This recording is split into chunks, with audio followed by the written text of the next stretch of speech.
Evangelho de Lucas, capítulo 4.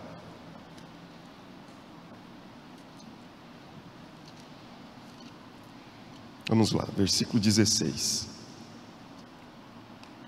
Lucas 4,16.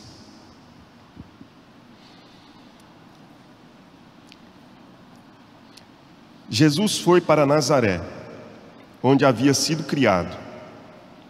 Num sábado entrou na sinagoga, segundo o seu costume, e levantou-se para ler. Então lhe deram o livro do profeta Isaías, e abrindo o livro, achou o lugar onde está escrito. Veja, Jesus vai para a sinagoga, no sábado, que era o dia exclusivo do culto, da adoração, exclusivo no sentido de que era retirado especificamente para aquilo. Sinagoga não era uma expressão religiosa que a gente pudesse dizer que carregava o purismo religioso, como nenhuma religião carrega. Então a sinagoga era um lugar de muita corrupção religiosa, a gente sabe disso, quando a gente vai estudar a história do sacerdócio israelita, principalmente nessa época aqui do Império Romano, já há muita corrupção, muito desvirtuamento. O sacerdote já não é mais aquele que carrega a linhagem de Arão, enfim. Existem uma série de distorções, de desvios. A sinagoga não está isenta dessas distorções e desvios. Não obstante isso, Jesus, segundo o seu costume, vai à sinagoga. Isso me chama sempre muita atenção, porque Jesus não abria mão. Porque às vezes, espiritualidade verdadeira e religião, elas se confundem. Às vezes, se não quase sempre, a espiritualidade verdadeira e a religião têm pontos de confluência.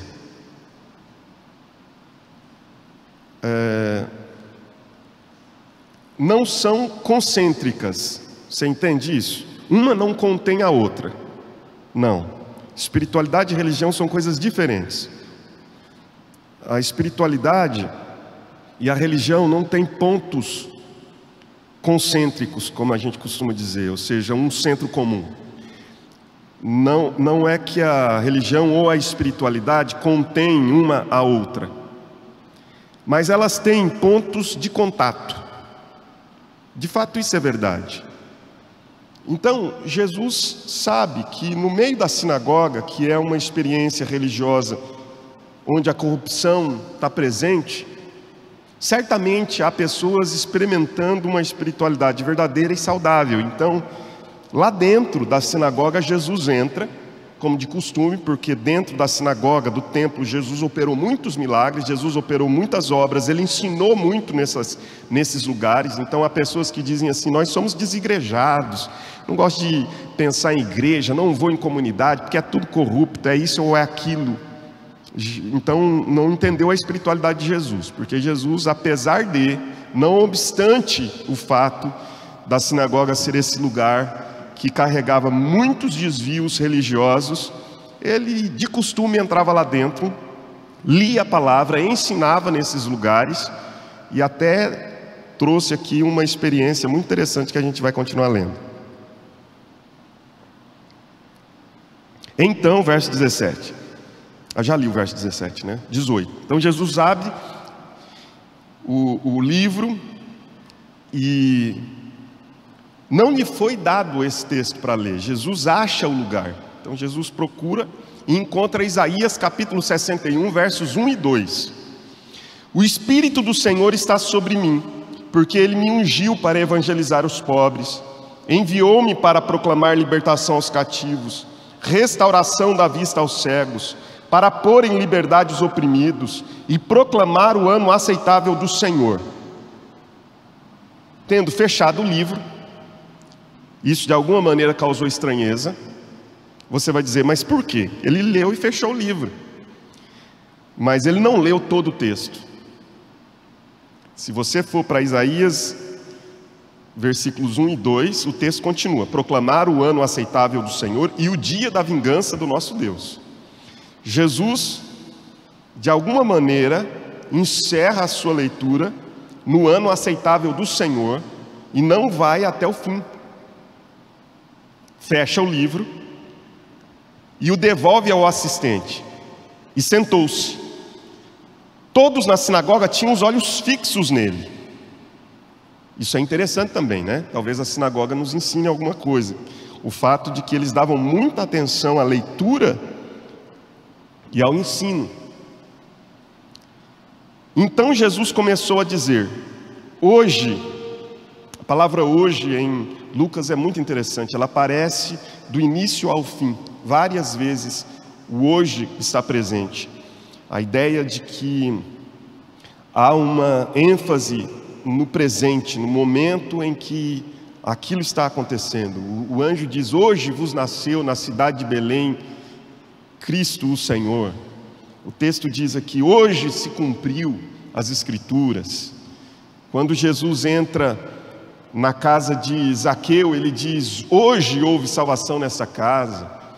Quando o ladrão está com Jesus, quando Jesus está com os ladrões crucificado, um à sua direita, outro à sua esquerda, um lhe diz: lembra-se de mim quando entrares no teu reino. E Jesus diz: hoje mesmo estarás comigo no paraíso. Hoje se cumpriu a escritura que vocês acabam de ouvir. Verso 22. Todos davam testemunho dele e se maravilhavam das palavras cheias de graça que lhe saíam dos lábios, e perguntavam: não é este o filho de José? Há uma interpretação interessante aqui, porque algumas versões vai dizer que as pessoas sentiam-se admiradas das belas palavras, que dá a ideia assim de que as pessoas olhavam e diziam assim: que maravilha, que coisa boa. Mas se você continuar a leitura do texto, nos parece que a ideia do maravilhar-se aqui não é inicialmente de ira, não, assim, admirado de ficar se sentindo mal pelo que está sendo dito. Mas também não é a ideia de maravilhar-se no sentido de sentir-se assim totalmente aberto para o que está sendo dito. Talvez maravilhar-se possa inspirar a ideia aqui de espanto, de admiração, admirado, espantado, surpreendido por causa das palavras cheias de graça. Então, nós não temos o que Jesus falou, o discurso de Jesus aqui, mas ele disse alguma coisa, não apenas a leitura, há palavras que Jesus disse. E essas palavras eram cheias de graça, que lhe saíam dos lábios. E a gente tem dificuldade com essa expressão, graça. E perguntavam: não é este o filho de José? Veja que Jesus está em Nazaré, lugar onde ele foi criado. As pessoas que estão ali dentro conhecem-no. Então Jesus disse: sem dúvida vocês citarão para mim o provérbio: médico, cure-se a si mesmo.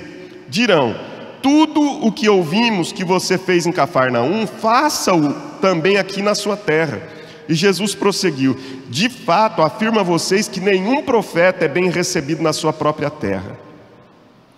Na verdade, lhes digo que havia muitas viúvas em Israel no tempo de Elias, quando o céu se fechou por 3 anos e 6 meses, reinando grande fome em toda a terra. E Elias não foi enviado a nenhuma delas, a não ser a uma viúva de Sarepta de Sidom. Havia também muitos leprosos em Israel, nos dias do profeta Eliseu, e nenhum deles foi purificado, a não ser Naamã, o sírio. Todos na sinagoga, ouvindo estas coisas, se encheram de ira. Veja que agora já mudou, né? Esse espanto, essa admiração, essa surpresa, agora já se torna ira. E levantando-se, expulsaram Jesus da cidade e o levaram até o alto do monte, sobre o qual a cidade estava edificada, para que de lá pudessem atirá-lo abaixo. Veja que não é uma ira assim daquela assim: estou com raiva de você, pombinha, que fica atrapalhando aqui o culto. Não, é uma raiva que quer destruir, do tipo assim, ah, pomba, e entendeu? Se eu tenho um estilingue aqui, eu mato a pomba. A ira deles é desse tipo. Não é tipo, ah, pombinha, dá licença, já abrimos as portas, as janelas, saia por favor. Não, a ira deles não. A ira deles quer matar Jesus, para que pudessem atirá-lo abaixo. Jesus, porém, passando pelo meio deles, foi embora, porque não era o momento. Mais adiante, Jesus de fato vai ser assassinado, mas não é agora o momento. Senhor Deus, nós pedimos graça e sabedoria, discernimento do Espírito Santo, em nome de Jesus. Amém. O Evangelho que incomoda. Nós sabemos que o Evangelho é uma boa notícia. E essa boa notícia é de que um novo rei e um novo reino se estabelecem, trazendo a integralidade da salvação, que é a justiça, paz e alegria, segundo Romanos capítulo 14, verso 17. Romanos capítulo 14, verso 17, a Bíblia diz que o reino de Deus não é comida nem bebida, não é nada de natureza material. Pelo menos a princípio, as grandes virtudes do reino são experiências que acontecem interiormente. É aquele sentimento de justiça, o fato de que já não nos alegramos com nenhuma prática de desonestidade, de injustiça. Isso nos inquieta, nos traz tristeza. É paz mesmo no meio da tormenta, é paz mesmo quando a tempestade está caindo, é paz mesmo quando tudo está ruindo. É uma alegria no Espírito Santo, porque não é uma alegria circunstancial, já que o Espírito habita dentro de nós, é uma alegria que brota, que emana de dentro do nosso coração. O Evangelho é essa boa notícia, a boa notícia de que Jesus veio para cumprir toda a lei, e nele, na confiança, na fé exclusiva nele, como nosso Senhor e Salvador, está a nossa redenção. O Evangelho é essa boa notícia, que inicialmente, originalmente, era uma experiência que se dava quando um exército saía para a guerra, e depois de alguns dias, um arauto, alguém que ficava responsável por anunciar a vitória daquele exército, voltava para a sua terra, e todos ficavam aguardando que esse mensageiro, este enviado, este apóstolo, saísse da batalha, ou saísse do meio do campo de guerra, já percebendo, vendo, visualizando a vitória do seu exército, e voltasse para a sua terra para anunciar que a vitória havia sido conquistada. E quando ele vinha, de longe as pessoas já o avistavam e olhavam para ele e sabiam que ele estava trazendo uma boa nova, uma boa notícia, a notícia de que o exército havia ganhado a guerra. Tanto é que Isaías 52, verso 7 diz: quão formosos são os pés dos que anunciam as boas novas.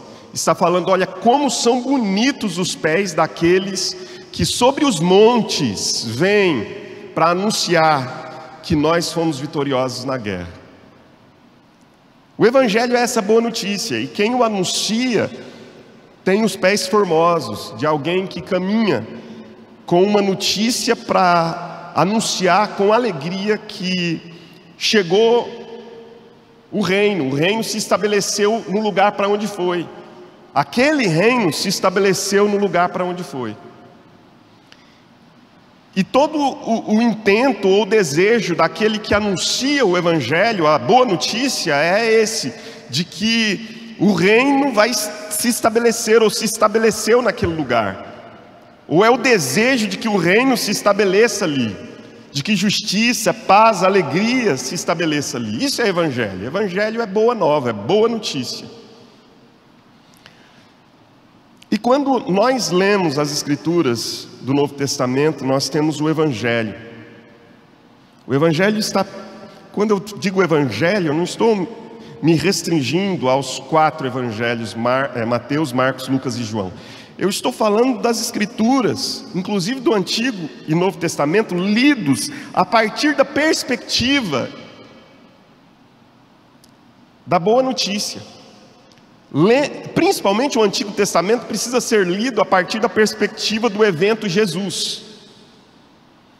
Principalmente o Antigo Testamento precisa ser lido a partir dessa perspectiva do evento Cristo, o Cristo que veio, que andou entre nós, que demonstrou quem Deus é, que morreu na cruz, que sofreu e morreu na cruz, ressuscitou ao 3º dia e ascendeu aos céus, e hoje está assentado à destra de Deus Pai e intercede por nós pecadores. Então, quando você lê o Antigo Testamento, principalmente, é preciso lê-lo tendo isso em mente. Tanto é que a pregação do Antigo Testamento, é só uma rápida digressão aqui em relação a isso, do Antigo, não se pode lê-lo sem tentar aplicar o Evangelho a ele, porque senão você pode se tornar alguém que não compreendeu o Antigo Testamento. Como diz John Stott, eu repito sempre isso, o Antigo Testamento é a flor fechada, em botão, e o Novo Testamento é a flor desabrochada. Então a flor em botão, ela vai exalar toda a sua fragrância, vamos ver toda a sua beleza quando ela desabrocha. Então, o desabrochar da flor revela mais do que ela é. E uma vez que você sabe mais a respeito daquela flor, quando você olha ela em botão, você pode, ainda que ela ainda não tenha se desabrochado, dizer: olha, o cheiro dela é esse, a beleza dela é essa, a textura das pétalas são essas, embora ela esteja toda fechada. Por quê? Porque você já sabe como ela é aberta, desabrochada. Sendo assim, esse texto que nós estamos lendo é um texto altamente evangélico. É evangelho do começo ao fim. É boa notícia. É Jesus tomando Isaías, é Jesus tomando Elias, é Jesus tomando Eliseu, textos do Antigo Testamento, e trazendo-os para uma nova perspectiva, fazendo uma leitura a partir dele mesmo, que é o caminho, a verdade e a vida. Irmão, ser evangélico é crer em Jesus.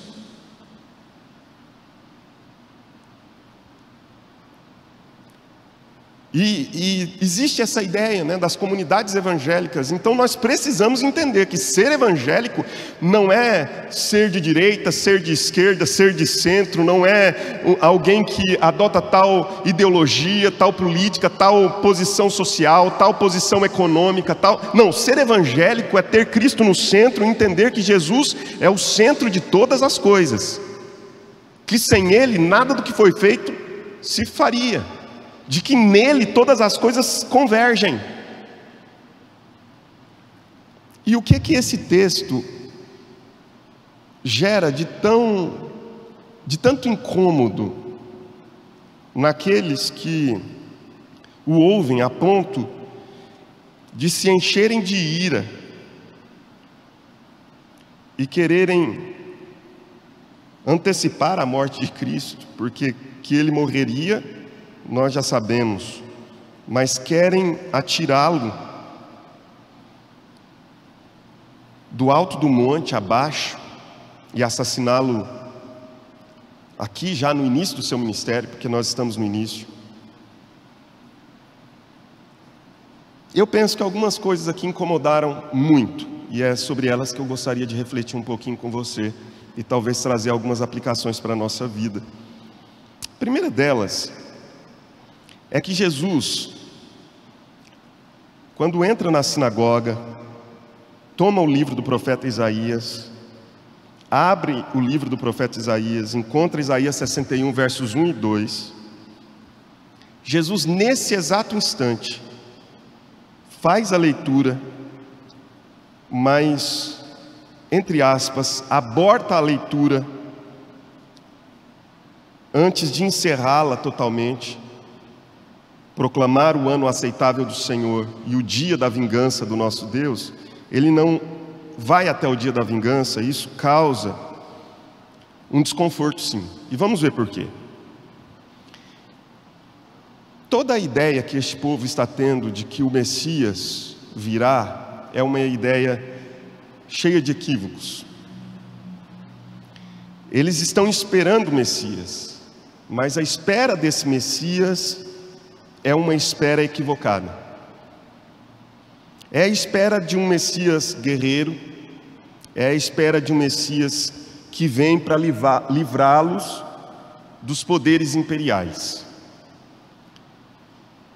E a gente ainda continua com essa ideia do Messias que vem para nos livrar dos poderes imperiais. Porque Israel foi um povo que viveu sempre, grande parte da sua história, debaixo de poderes imperiais. Império Egípcio, isso a gente já repetiu tantas vezes, né? Mas vamos lá, mais uma vez. Império Egípcio, Império Assírio, Império Babilônico, Império Grego, Império Romano, e depois todas as atrocidades que sofreu ao longo da história. Enfim, um povo que vive sob opressão, como era o caso do povo de Israel, é natural. Muitas vezes nós usamos essas expressões para falar, eles não entenderam nada. Mas, gente, vamos nos colocar no lugar. Você acha que um povo assim, que tem uma promessa de que vai vir um Messias, não ajustaria a ideia desse Messias a um governo poderoso, que vai fazer com que todas as nações ao redor se dobrem diante deles? Qual que era a ideia do Messias? A ideia do Messias era a ideia do filho de Davi. Por que filho de Davi? Lembram quando o Bartimeu começa a clamar: filho de Davi, tem misericórdia de mim? Por quê? Porque o Messias é da linhagem de Davi, e de fato Jesus é da tribo de Judá, da linhagem de Davi.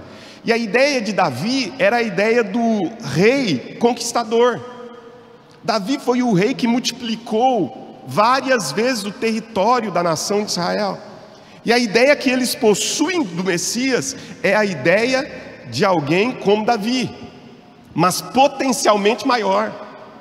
É a ideia de alguém que tem a capacidade de alargar as fronteiras, de estabelecer o reino, de vencer o império. E de repente, o Evangelho vem para romper com isso. O Evangelho vem para colocar sobre isso, que é um campo minado, ou melhor, o Evangelho vem para ser uma bomba nesse campo, e explodi-lo mesmo, detoná-lo, e dizer: olha, vocês estão com expectativas erradas sobre o Messias. Tanto é que Lucas quer fazer isso. Lucas quer que nós entendamos claramente o que é o Evangelho. E Lucas quer mesmo que essas esperanças erradas no Messias sejam frustradas. Mas elas vão se perpetuando ao longo do Evangelho. Começa aqui. Por que isso incomoda tanto Jesus não ter lido até o final o texto? Porque o que eles mais queriam não era o ano aceitável, que eu vou explicar daqui a pouco o que significa. O que eles mais queriam era o dia da vingança. E de repente Jesus diz: não, ainda não é tempo. Veja, tome muita cautela na interpretação, porque às vezes você vai me ouvindo, chega um momento que você fecha o filtro e não ouve até o final. Eu não estou abortando o texto bíblico, nem Jesus fez isso. Eu só estou dizendo que Jesus não foi até o final com uma proposta e com um propósito. Jesus está dizendo: olha, agora é ano aceitável do Senhor. Por que eles se maravilham das palavras cheias de graça? Porque Jesus diz: esqueçam por enquanto, esqueçam o dia da vingança. O dia da vingança esqueçam por enquanto, porque agora é o ano aceitável do Senhor. O que eu estou propondo a vocês é que um novo reino está sendo estabelecido, e esse novo reino não é um reino de crueldade, não é um reino de vingança, não é um reino onde os opressores se tornarão oprimidos e os oprimidos opressores. Vocês estão com expectativas equivocadas. Mas isso se perpetua ao longo do Evangelho. Lembra? Nós estamos no capítulo 4. Mas se você for para depois da ressurreição de Jesus, Jesus caminhando com 2 discípulos, o Cleopas e um outro lá, anônimo, que estão saindo de Jerusalém e indo para Emaús. Quando Jesus se coloca do lado deles, eles não reconhecem que é Jesus que está do lado deles. E a Bíblia nos ensina que naquele instante, o que acontece? Jesus pergunta: o que vocês estão conversando ao longo do caminho?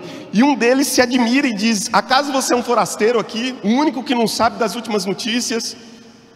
Engraçado, porque a última notícia é que Jesus ressuscitou, mas eles só leram o jornal de ontem. E o jornal de ontem dizia que Jesus, que se declarava o Messias, e que eles criam ser o Messias, havia morrido.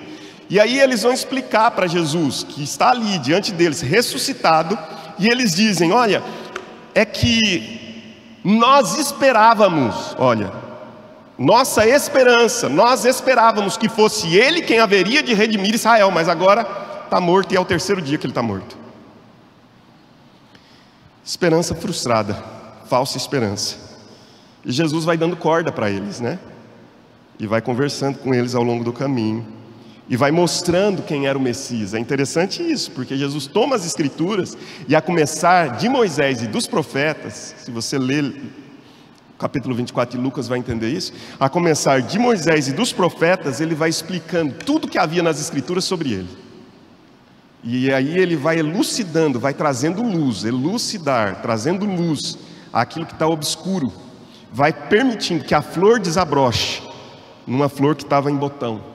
E eles vão sentindo toda a fragrância, a beleza, vão conseguindo tocar aquela flor e dizer: ela é diferente mesmo, a ponto de no final eles dizerem para aquele forasteiro, eles ainda não haviam reconhecido que era Jesus. Quando o forasteiro diz: então sigam o caminho de vocês, entrem aí na aldeia de Emaús e eu vou seguir o meu caminho. Eles dizem: não, já se faz tarde, fica aqui conosco, entra, come pão com a gente. E quando Jesus está à mesa com eles e parte o pão, é outra coisa, né? Mas estou indo longe demais. Então os olhos deles se abrem e eles reconhecem a Jesus, só que agora com uma perspectiva diferente do Evangelho. Mas isso era tão cristalizado e solidificado que mesmo depois, quando Jesus anda com os discípulos e está prestes a ascender aos céus, gente, está prestes a ascender aos céus, capítulo 1 de Atos, ainda Lucas, né? Porque Atos é escrito por Lucas. Jesus diz para eles assim: olha, fiquem em Jerusalém. Jesus está prestes a ascender aos céus. E ele está dando as últimas instruções para os discípulos e diz: olha, fiquem em Jerusalém até que vocês sejam revestidos de poder, não saiam daqui. E aí um dos discípulos olha para ele e diz assim: será esse o tempo em que tu has de restaurar o reino a Israel? Eu acho que Jesus diz assim: sabe quando você já explicou tanto e já está sem força para explicar, e você diz assim: é o seguinte, recebereis poder ao descer sobre vós o Espírito Santo, e ser-me-eis testemunhas, tanto em Jerusalém, Judeia, Samaria, até os confins da terra. Tipo assim, eu falei tanto de biscoito e vocês estão falando o tempo inteiro de... sei lá porque me veio biscoito na mente, mas... entende? Isso era tão cristalizado que Jesus, quando traz o Evangelho, Ele quer dizer: vocês estão pensando em alguma coisa dessa terra, e eu estou trazendo uma coisa que vai ser implantada também nessa terra, mas está para além dessa terra. Vocês estão olhando apenas aquilo que é humano, e eu estou trazendo ideias que são absolutamente divinas. Vocês estão olhando governos terrenos, e eu estou trazendo um reino eterno. Por que o Evangelho incomoda, gente? O Evangelho incomoda, o verdadeiro Evangelho, porque ele frustra as falsas esperanças. Olha que coisa maravilhosa. Por exemplo, no Evangelho de Marcos, existe a gente chama de uma teologia que fala do segredo messiânico. O que é o segredo messiânico? É aquela hora que Jesus cura alguém, liberta alguém, faz o bem a alguém, e a pessoa tem tudo agora para fazer uma boa propaganda de Jesus, e Jesus diz assim: não conte para ninguém isso. Aí todo mundo fica mal com isso, porque é a hora da gente dizer assim: olha, tá vendo, a gente precisa anunciar o evangelho que Jesus fez por nós. Só que aí Jesus de repente diz assim: não conte para ninguém. Aí essa incapacidade nossa de entender isso gera um conflito dentro da mente, do coração de muitos. Mas por que Jesus diz: não conte para ninguém? Porque o Jesus que cura, o Jesus que liberta, o Jesus que faz prodígios, milagres, o Jesus que multiplica os pães, etc e tal, embora ele seja poderoso, embora ele tenha todo o poder nos céus e na terra, ele quer que as pessoas o reconheçam, não primeiramente como aquele que triunfou, apenas triunfou, mas ele quer que as pessoas o reconheçam como aquele que sofreu, morreu e triunfou, e é triunfante até hoje. Porque se você e eu não reconhecermos e entendermos que a morte de Jesus é a boa nova de salvação, porque Jesus é o Cordeiro de Deus, Jesus é o Cordeiro de Deus. O Cordeiro recebia as mãos do sacerdote sobre ele, e no momento em que o Cordeiro recebia as mãos do sacerdote sobre ele, vinha sobre o sacerdote a autoridade de sacrificar aquele Cordeiro, e no sacrifício daquele Cordeiro havia perdão, expiação de pecados. O que Jesus queria que nós entendêssemos, ou quer que nós entendamos? Que Ele é o Cordeiro de Deus. Deus pôs a mão sobre Ele e diz: sobre o meu Filho está recaindo todos os pecados da humanidade. Todo aquele que olhar para Ele, crer nele, terá salvação. O Evangelho incomoda porque o Evangelho frustra as nossas falsas esperanças. Segundo lugar, vamos lá. O Evangelho incomoda porque no Evangelho há um anúncio de que leis e profetas estão convergindo para ali, e em Jesus se cumpriu a lei. Veja, a Bíblia diz que Jesus fecha o livro, as pessoas ficam atentas para o que Jesus vai dizer, e ele começou a dizer: hoje se cumpriu a escritura que vocês acabam de ouvir. Que escritura? Parte da profecia. E quando você vai ler Mateus, você já percebeu no Evangelho de Mateus que existe uma expressão que é recorrente? A expressão é: para que se cumprisse a escritura. Para que se cumprisse a escritura. Por que aconteceu isso? Por que ele teve de ir para o Egito? Para que se cumprisse a escritura, como diz. Por que ele entrou em Jerusalém montado num jumentil? Para que se cumprisse a escritura. Por que nasceu de uma virgem? Para que se cumprisse a escritura. Porque tudo isso era profeticamente anunciado lá no Antigo Testamento. E quando em Mateus capítulo 5 Jesus vai discorrer sobre a lei, ele diz: olha, atenção, prestem atenção, eu não vim para abolir a lei, eu vim para cumpri-la, de modo que ainda até no final não se tirará da lei, não suprimirá da lei, nem um i, nem um tio. Porque Paulo vai nos ensinar em 1 Timóteo que a lei é boa, se alguém dela se utiliza legitimamente. A lei é boa, se o uso dela é legítimo. O que a Bíblia quer nos ensinar, gente? Jesus está querendo dizer assim para nós: olha, entendam, toda a lei e os profetas, todo o Antigo Testamento está convergindo para mim, e em mim tudo está cumprido.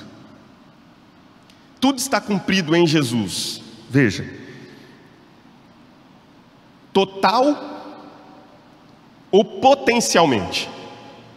Vou tentar explicar isso. Ou já se cumpriu em Jesus, quando ele veio de maneira total, cabal, já era, ou potencialmente vai se cumprir, mas em Jesus.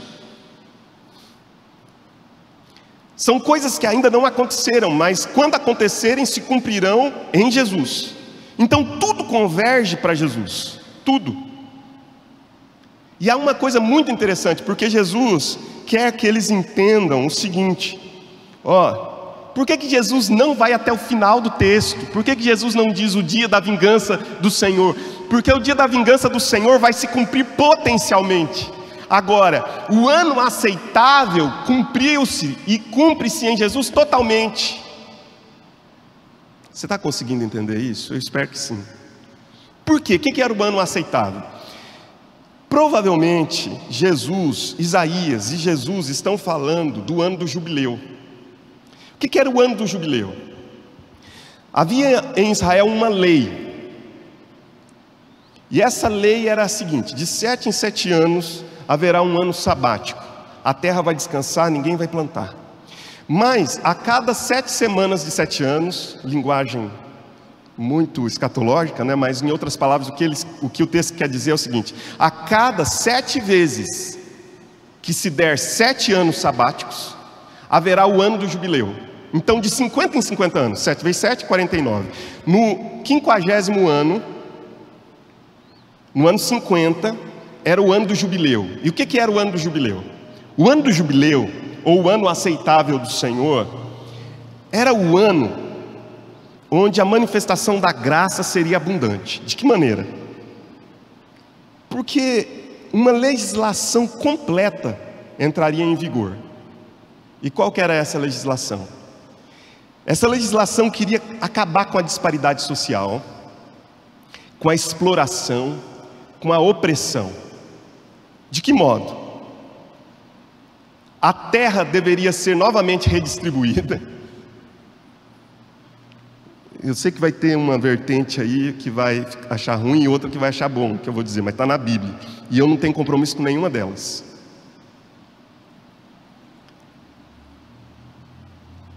Haveria redistribuição das terras.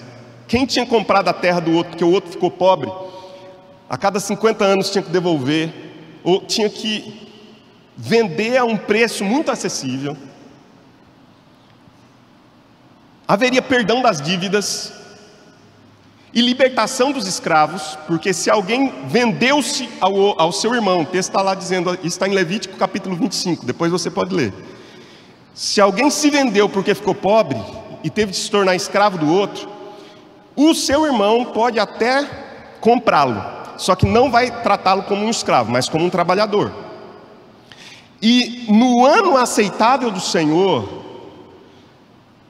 no ano do jubileu, essa pessoa vai ser posta em liberdade. Aí você vai dizer para mim: mas isso vai causar um problema social maior ainda. Não, mas ele não era posto em liberdade de qualquer forma. Ele recebia alforria e recebia terra também, porque senão causaria um problema social. Mas a ordem de Deus, irmãos, por isso que eu estou trazendo aqui algo assim nessa manhã. Maranata, ora vem, Senhor Jesus. O reino de Deus será um reino onde haverá justiça, paz e alegria plenas. Isso não é possível aqui. Seja você de direita, de esquerda, de centro, do alto, de baixo, da onde seja. Isso não é possível aqui. Isso é possível apenas quando o reino de Deus vier em toda a sua plenitude, porque esse reino não haverá disparidade social, nesse reino não haverá escravos, nesse reino não haverá problema financeiro, nesse reino a economia será totalmente ajustável, nesse reino o cordeiro pastará com o leão.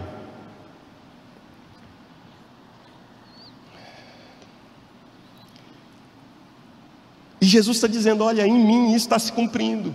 Ou seja, o reino está vindo, esse reino que está sendo inaugurado está chegando até vocês, porque tudo isso se cumpre em mim, está chegando até vocês, mas potencialmente isso ainda vai ser consumado. E esperem, porque o reino já foi inaugurado, mas ainda não foi consumado. Nós já deveríamos estar vivendo isso em parte, mas talvez como Israel, que provavelmente não colocou essa lei, eu não sei, talvez os irmãos que gostam de estudar mais o Antigo Testamento, pastor Gusto, que gosta aí da história de Israel, pudesse fazer uma pesquisa para nós e entender se o ano do jubileu foi aplicado na sociedade judaica. Mas é bem provável. Nós não sabemos até que ponto essa sociedade colocou em prática tal comportamento. Mas a Bíblia diz que em Jesus tudo isso se cumpriu potencialmente. E eu tenho uma certeza, irmãos, na eternidade isso será uma realidade plena. E graças a Deus, em Cristo, isso aqui já foi cumprido. Um lugar, irmãos, em Cristo. Cristo é uma pessoa, mas é também um lugar, um espaço onde nós nos refugiamos. Em Cristo. Os pobres foram evangelizados, os cativos foram libertos, os cegos voltaram a ver, os oprimidos foram postos em liberdade, e um lugar de vida e de esperança foi inaugurado. Tanto é que o apóstolo Paulo entendeu isso, a ponto de dizer lembram da carta de Filemon, que a gente tem dificuldade de ler, e a gente fica dizendo, meu Deus do céu, aonde que vai parar essa viagem desse pastor? A carta de Filemon vai parar, se você entender, vai parar num bom lugar. Mas a carta de Filemon de Paulo já é uma compreensão disso aqui, a ponto de Filemon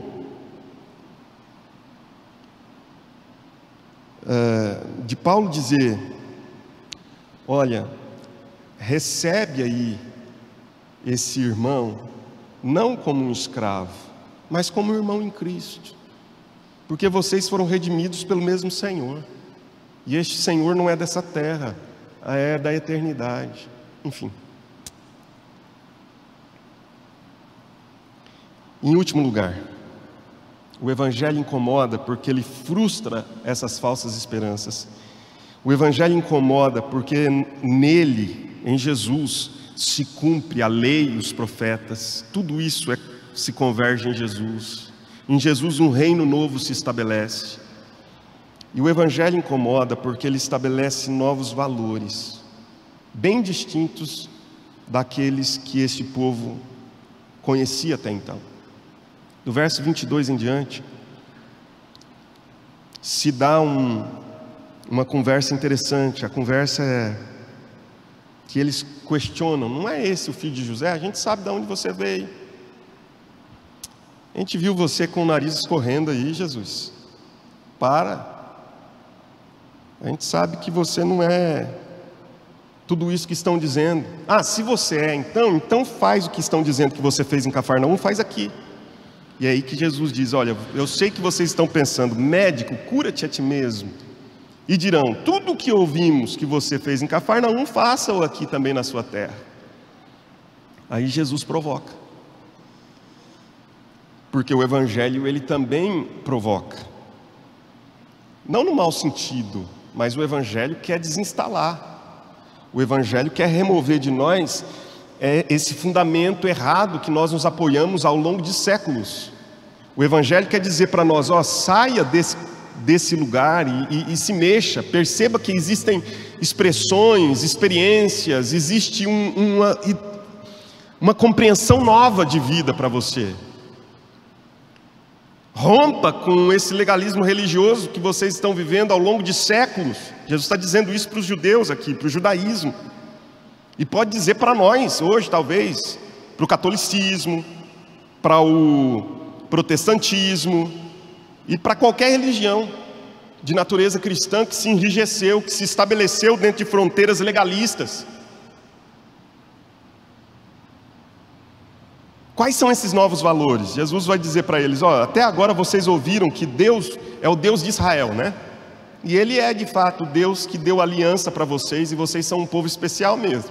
Eu acho que Jesus nunca negou isso, porque Ele era também um judeu. Mas Jesus veio para romper com essa ideia e dizer, esse Deus é o Deus de todas as nações. Louvem-te os povos todos, ó Deus. Salmo 67. Louvem-te os povos todos, ó Deus. A ponto de Jesus dizer, olha, de fato, nenhum profeta é bem recebido na sua própria terra. E aí Jesus provoca. Ele diz, é bem isso, olha. Se você for ler Elias, você vai ver que quando a terra passou por fome, Elias não foi enviado a nenhuma das viúvas de Israel, mas ele foi enviado para uma viúva fora de Israel, em Sarepta. E é bem isso mesmo que vocês estão fazendo aqui hoje, não querendo ouvir as palavras de graça que eu estou trazendo.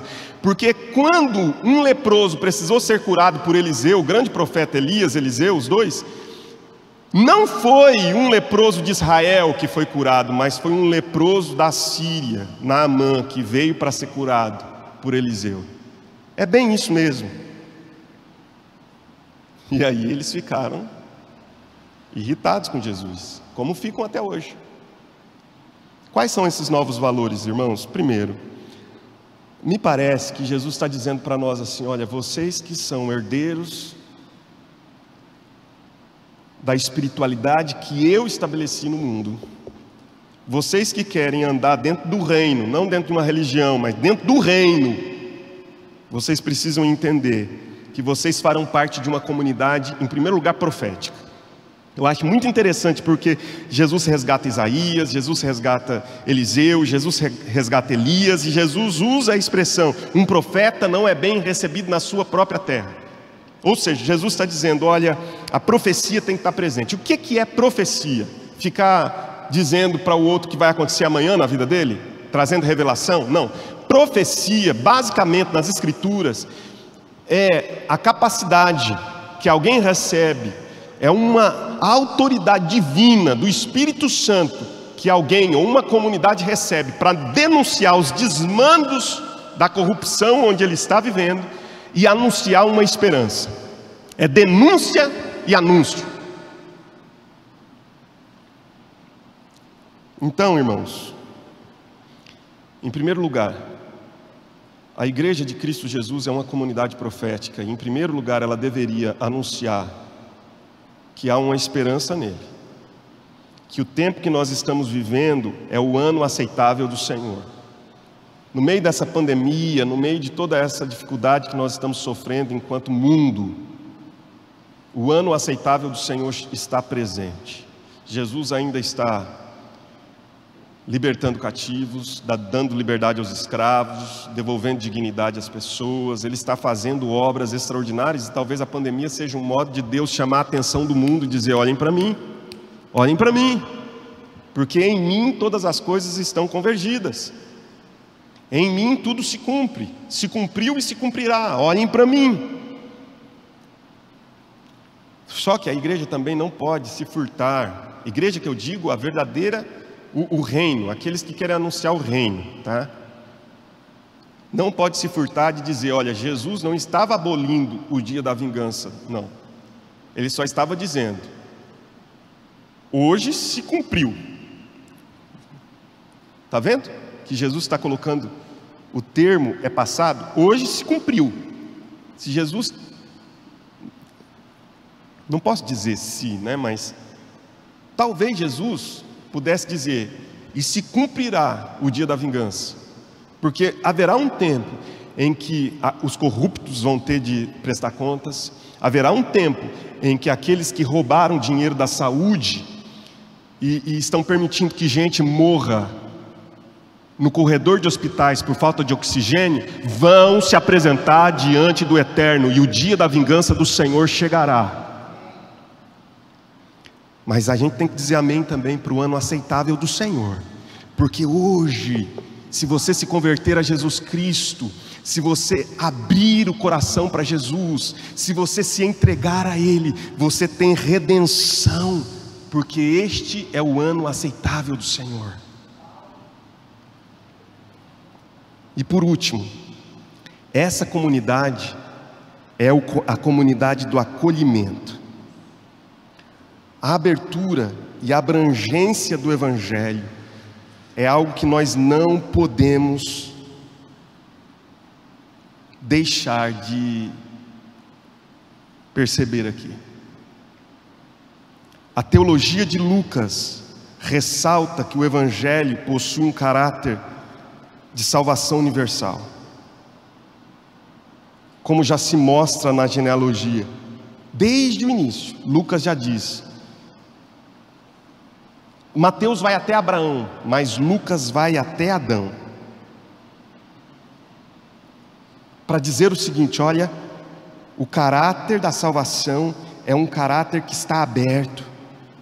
A salvação é algo que vai abrigar a todos, de toda a humanidade. Essa é a pregação de João Batista em Lucas capítulo 3, versos 23 a 38. É a pregação de que toda a humanidade pode receber a salvação, verso 6 de Lucas capítulo 3. Na atenção que Jesus dá aos samaritanos, na missão que os 70 recebem, no encontro de Jesus com estrangeiros, sobretudo na missão da igreja, que segundo Atos vai alcançar até os confins da terra. Queridos irmãos e irmãs em Cristo Jesus,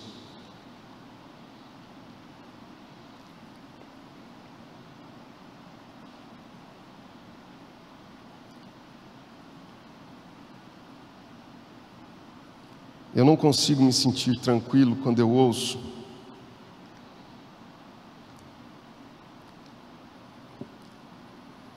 que o Evangelho está reduzido a uma pregação templista, a uma pregação dentro de, pior, templista protestante, pior ainda, templista protestante evangélica. Dentro de templos, dentro de templos que precisam ser de natureza evangélica protestante. O Evangelho, ele é mais abrangente do que isso. O Evangelho é um vento, como o Espírito Santo, que a gente não sabe de onde vem e nem para onde vai.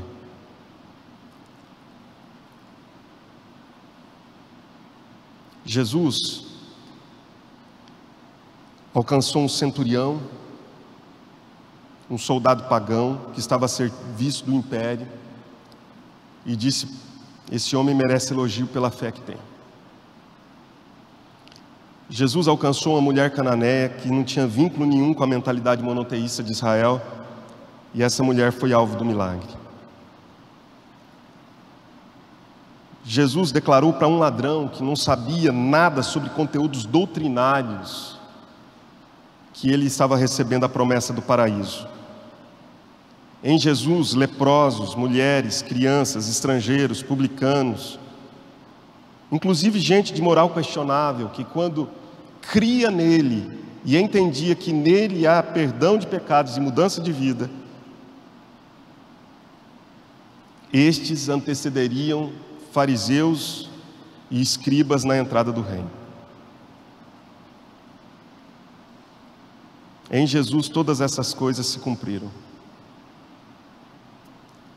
É triste a gente ver que existem ainda pessoas que reduziram o Evangelho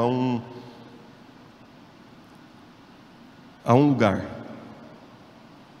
e não compreenderam que o Evangelho está livre, que o Evangelho é livre e que o Evangelho está soprando e deve soprar, e o anúncio de que o reino de Deus chegou, e todo aquele que se arrepende e pela fé crê em Jesus tem este reino estabelecido dentro de si e pode estabelecer esse reino ao redor de si. Que Deus nos abençoe, em nome de Jesus. Amém. Senhor Deus Todo-Poderoso, nós entregamos nesta manhã a nossa vida diante de Ti e pedimos que o Senhor nos ajude, nos sustente, nos fortaleça e nos dê sabedoria para entendermos que vivemos o tempo em que o jubileu, o ano aceitável do Senhor se estabeleceu,